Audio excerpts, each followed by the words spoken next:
D'abord, qu'est-ce que je mets sous les mots dynamique des droits de l'homme, la dynamique?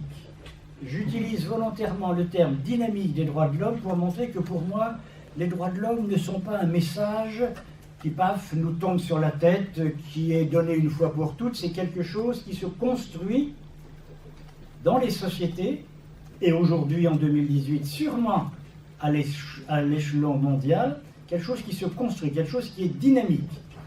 Alors, je prends le terme droits de l'homme ou droits humains parce que c'est celui qui a été utilisé par la déclaration de 1948. Pourquoi cette déclaration est intéressante? 10 décembre 1948. Même si nous n'étions pas nés à l'époque, nous savons ce qui s'est passé juste avant. Et nous, Européens, nous le savons d'autant plus. Ce qui s'est passé avant, il ne faut jamais l'oublier, c'est 60 millions de morts. 60 millions de morts. C'est les camps de la mort. On va ouvrir à travers toute l'Europe des camps dont la fonction est de tuer des communautés humaines tout entières. 60 millions de morts, les camps de la mort, la Shoah, la destruction volontaire et programmée des membres de la communauté juive, et puis la bombe atomique. N'oublions pas que c'est à ce moment-là que l'humanité va connaître pour la première fois une explosion, deux explosions de bombes atomiques vont tomber sur le Japon. Pourquoi je vous rappelle ces éléments historiques? C'est pour vous dire que pour moi, les droits de l'homme, ce sont d'abord des cris. Le monde, car je crois que c'était vraiment un conflit mondial, a frôlé le suicide. 60 millions de morts, c'est pas totalement anodin. Programmer la destruction de groupes humains, des génocides, c'est pas totalement anodin. Envoyer une bombe atomique qui est capable de tuer des centaines de milliers de personnes, bon. Face à ces réalités meurtrières, la communauté mondiale, à l'époque, 58 pays, la communauté mondiale va réagir pour que ça ne se reproduise plus. Un cri, plus jamais ça. Le pape Paul VI va le dire quelques années après, à la tribune des Nations Unies, plus jamais ça, en parlant de la guerre, justement. En 1948, c'est le premier, cette proposition de la Déclaration universelle des droits de l'homme, c'est d'abord un cri. Franchement, j'insiste pour dire, ne le voyez pas d'abord comme un outil idéologique, une espèce de philosophie qui serait appliquée au monde entier, mais comme une réaction humaine contre ce qui vient de se passer, donc pour éviter qu'on recommence, et pour essayer de construire un monde un peu moins injuste, un peu moins inhumain. Il y a les deux aspects. Éviter que la barbarie ne recommence. En 1948, on sait ce que c'est que la barbarie, mais en 2018, on le sait aussi, même si ça a un autre visage. Et puis, plus positivement, essayer de construire un monde un peu plus humain. Allez chercher sur Internet, Déclaration universelle des droits de l'homme, ONU, et vous allez lire en particulier le préambule de cette déclaration. Et dans ce préambule, c'est mon deuxième point, qu'est-ce qu'il y a? Les peuples du monde entier, à l'époque 58 pays, aujourd'hui 196 aux Nations Unies, 58 en 48, 196 en 2018, les peuples du monde entier ont proclamé leur foi, c'est le choix, ont proclamé leur foi en la dignité de la personne humaine. Ça m'intéresse. Parce que des hommes et des femmes qui viennent de vivre cela, qui veulent éviter que ça recommence, et qui veulent construire un monde un peu moins inhumain, ils posent d'abord qu'il faut choisir la dignité de toute personne humaine, de chaque personne humaine. Quelle que soit son opinion, quelle que soit sa couleur, quelle que soit sa culture, quelle que soit son appartenance politique, l'acte de foi des peuples du monde entier en la dignité de la personne humaine. Le troisième point, c'est qu'il ne suffit pas de dire la personne humaine est digne. Nous proposons de déduire de cette dignité des droits et des devoirs. Surtout, n'opposez pas l'un à l'autre, ça n'a aucun sens. Et le cinquième et dernier point, c'est ensemble qu'on va construire ce monde, c'est le préambule qui le dit, où l'homme sera libéré de la terreur et de la misère. C'est le projet. Libérer l'homme, la personne humaine, de la terreur et de la misère. C'est ensemble que ça va se faire.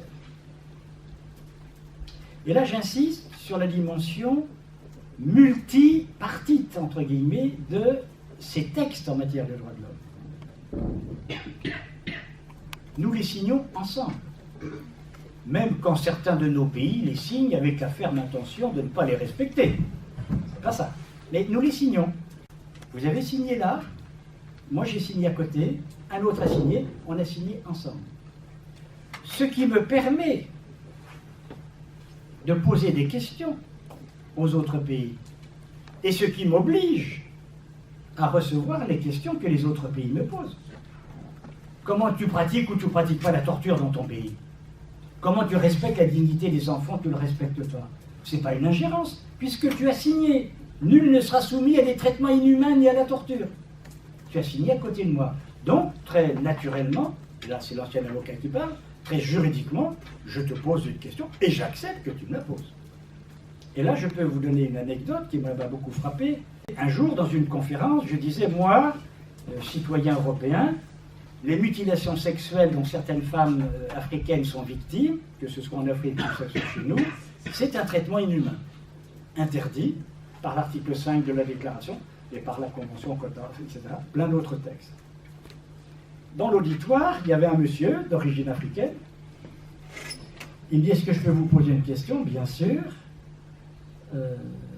Tiens, c'est la première fois que je me pose des questions de savoir ce qui se passe dans ma communauté, dans mon ethnie, sur ces pratiques de mutilation sexuelle. C'est la première fois que je me pose la question, parce que ça s'est toujours fait, je ne vois pas pourquoi ça ne se ferait pas. Mais vous m'interrogez, puisque vous considérez ça comme inhumain, ça m'interroge, je vais y réfléchir. Il ne m'a pas dit dans quel sens il allait répondre. Mais il ajoute tout de suite quelque chose. Permettez-moi, à moi qui suis d'origine africaine, de vous dire quelque chose. La manière dont vous, Européens, vous traitez les personnes âgées, c'est un traitement inhumain. C'est l'un des rôles de ce dialogue universel que permettent les droits de l'homme. J'ai l'impression qu'à l'ONU, c'est les pauvres Lazare qui mangent avec les riches, mais on est à la même table, mais certainement qu'on ne mange pas les mêmes choses. On est à la même table, certainement qu'on ne mange pas les mêmes choses. Peut-être qu'il y a les grands, les riches, qui mangent beaucoup, qui mangent à satiété, qui prennent la soupe, le dessert, et beaucoup d'autres choses, pendant que peut-être les autres sont à un seul repas. Il y a peut-être entre griffes un autre droit de l'homme, enfin, encore si on les considère comme des hommes, les Africains et les autres. Pourquoi justement ces associations n'interpellent pas le gouvernement belge qui a débloqué sur les intérêts de ces fonds libyens plus d'1,5 milliard. 1,5 milliard, ça pourrait même alimenter les caisses de différentes associations en Belgique. Et on sent qu'il y a, l'omerta, la loi du silence.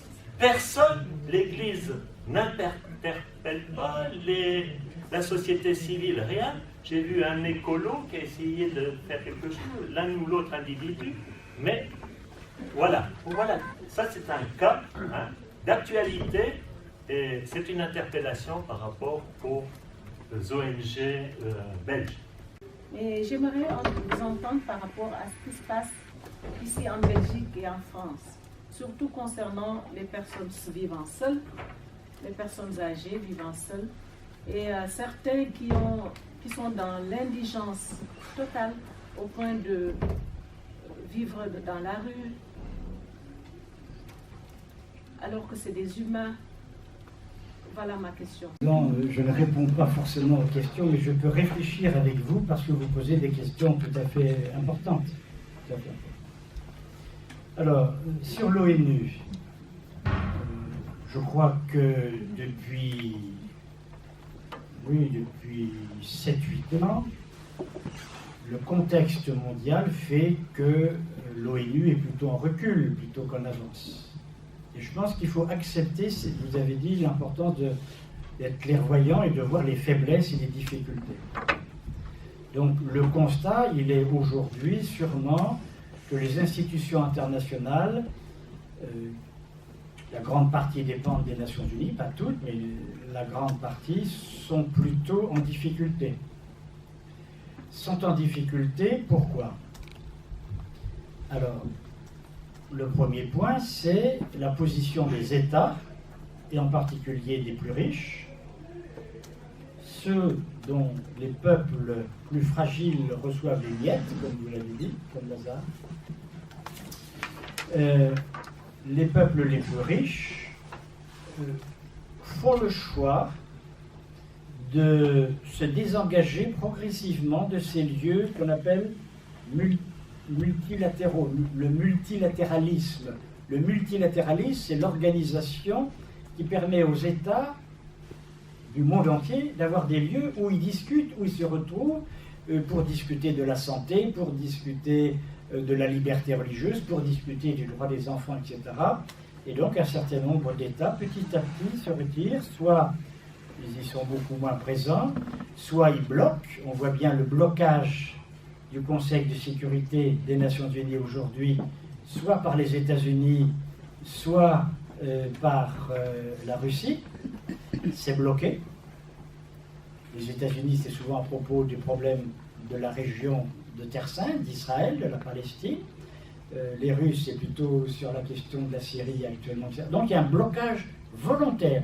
Parce que vous disiez, ils le font sans s'inquiéter. Je vais être plus dur que vous.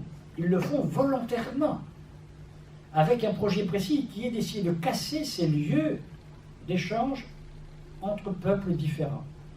Et donc on est à 1000 lieues de l'idée comment est-ce qu'on va aider des peuples qui sont plus fragiles économiquement ou autres à exister dans ces lieux. Parce que si vous n'avez pas l'argent, vous n'existez pas bien. Donc il y a une volonté politique qui, pour moi, que j'analyse aujourd'hui comme très négative. Je continue de croire que l'Europe pourrait prendre une position différente. Je l'espère. On va voir ce que donnent les élections européennes du mois de mai prochain, mais j'en suis pas sûr. Parce qu'il y a une partie de l'Europe qui se replie sur elle-même aussi, et qui, pour faire ses petites affaires, se remet en petits clans, dans tel sens, dans tel autre, etc. Donc, premièrement, des volontés politiques. Ce qui est important, parce que ça veut dire quel est notre rôle à nous, citoyens, pour influencer les décideurs politiques dans ce sens-là. Est-ce qu'on a demandé à nos pays, moi je parle comme Français ou comme Européens, est-ce qu'on a expressément demandé à nos parlementaires de défendre le multilatéralisme, les lieux internationaux d'échange et de discussion? Je ne suis pas sûr. La deuxième chose sur la faiblesse de ces institutions internationales, c'est l'inégalité des pays. Je le disais tout à l'heure, les pays riches occupent le devant de la scène, et comme ils ont l'argent, ils peuvent bloquer certains projets, ou au contraire, ils peuvent pousser d'autres types de projets. Et donc là, on a une difficulté réelle d'inégalité en capacité, je dirais, soit diplomatique, soit financière ou matérielle. Comment est-ce qu'on va faire? Moi, je crois que très important de travailler sur l'échelon national ou régional en matière de droits humains. Le cri de la dénonciation n'est pas quelque chose d'inutile, n'est pas quelque chose de vain. Quand c'est inacceptable, il faut dire que c'est inacceptable. Et ça peut en plus mobiliser certaines communautés pour se retrouver dans cette situation. Oui, les peuples qui ont colonisé par exemple l'Afrique, et nos peuples, et en particulier je pense à la France, qui ont une politique de néocolonialisme aujourd'hui sur l'Afrique, portent une très lourde responsabilité. Oui. Et on le dit sans doute pas suffisamment, mais si vous lisez les études de la Caritas Secours Catholique France, des ACAT, d'Amnesty, du CCLD Terre Solidaire, vous allez y voir que cette dénonciation, elle est très claire. Alors, est-ce qu'elle est suffisante? Bien sûr que non. Mais qu'elle est très claire au niveau de la compréhension des mécanismes. Mais une fois que j'ai dit ça, j'ajoute tout de suite, attention, à ce que le constat de ces responsabilités que portent nos États riches, entre guillemets, ne déresponsabilise pas les sociétés locales. Les sociétés africaines ont investi dans la formation des citoyens, des hommes et des femmes politiques. Je ne citerai aucun pays, mais il y a des pays qui me sont très chers. Je suis toujours stupéfait de voir qu'on n'arrive pas à trouver une génération de remplacement. C'est toujours, on dit, entre guillemets, c'est toujours les mêmes vieux, ou des jeunes vieux, qui sont au pouvoir et qui mangent le fromage. Et aujourd'hui, je vois dans les associations, société civile, petit à petit naître ces hommes et ces femmes. Je le vois beaucoup moins dans les réseaux politiques africains qui pourraient prendre une relève dans le sens que vous exprimez. Sur la question des armes, est-ce que dans nos églises, nous avons écrit au pape François pour soutenir son initiative de désarmement? Mais qui s'y intéresse dans nos communautés d'église? Le lien entre commerce des armes, rébellion, guerre civile, exécution sommaire d'un certain nombre de responsables qui, après nous avoir arrangés, je pense au colonel Kadhafi, qui nous arrangeait pendant toute une période, puis qui tout d'un coup nous dérangeait parce qu'il faisait une petite tâche. Tout ça, ce sont des actes inadmissibles, c'est très clair. Tout ça, c'est encouragé par le commerce des armes, mais il y a dans nos églises, je tiens à le dire, des hommes et des femmes qui sont courageux, qui prennent des positions, et pas des positions de foufou, mais des positions analysées, réfléchies, avec un désarmement progressif, avec des propositions extrêmement sages. Qui d'entre nous les connaît et qui les soutient? Ne nous déresponsabilisons pas de ça. Il y a aujourd'hui des hommes et des femmes qui portent ce souci, ce message, et c'est vrai que la responsabilité, je répète, du colonisateur ou du néocolonisateur, elle est énorme. Et j'ai toujours dit, je ne serai jamais fidèle à l'Évangile si je ne fais pas respecter le droit au logement dans la société française de l'an 2000. Le mouvement ATD, Carmonde, n'oubliez pas, fondé par Joseph Brzezinski, il repose, et lisez les textes du Père Joseph, sur les textes de droits de l'homme. Et je crois très important que nous sachions fonder, enraciner nos démarches, nos luttes, y compris locales, qui vont vous paraître petites, qui ne le sont jamais, mais qui sont locales, de bien les fonder sur le respect des droits fondamentaux, et pas uniquement sur des options personnelles ou des convictions personnelles ou religieuses. Parce que le fait d'être ensemble sur le droit au logement me permet à moi, comme chrétien français, de travailler avec des non-chrétiens sur ces questions de mutilation sexuelle, etc. Tant que ce sont des hommes qui parlent, tant que ce sont des Européens néocolonialistes qui parlent, qu'est-ce qu'on va faire? Eh bien, on va former des associations, on va accompagner localement, à leur manière à elles, des associations de femmes. Et aujourd'hui, qui se bat contre ces mutilations aux Nations Unies? C'est plus des rigolos comme moi, ce sont des femmes africaines. Et ça avance. Et ça avance. Parce que Dieu a entendu la misère de son peuple, et vous l'avez rappelé, le contexte d'émergence des droits de l'homme sont celui d'un cri. On a parfois l'impression aujourd'hui, et nous l'avons réentendu ce soir, que ce cri n'est pas toujours entendu. Et il nous faut, en tant que chrétiens, vous êtes situés comme tels, continuer à mener le combat pour ne pas accepter l'inacceptable. Et bonne continuation, en tout cas dans vos combats. Nous allons essayer de le mener à vos côtés. Bonne soirée à vous.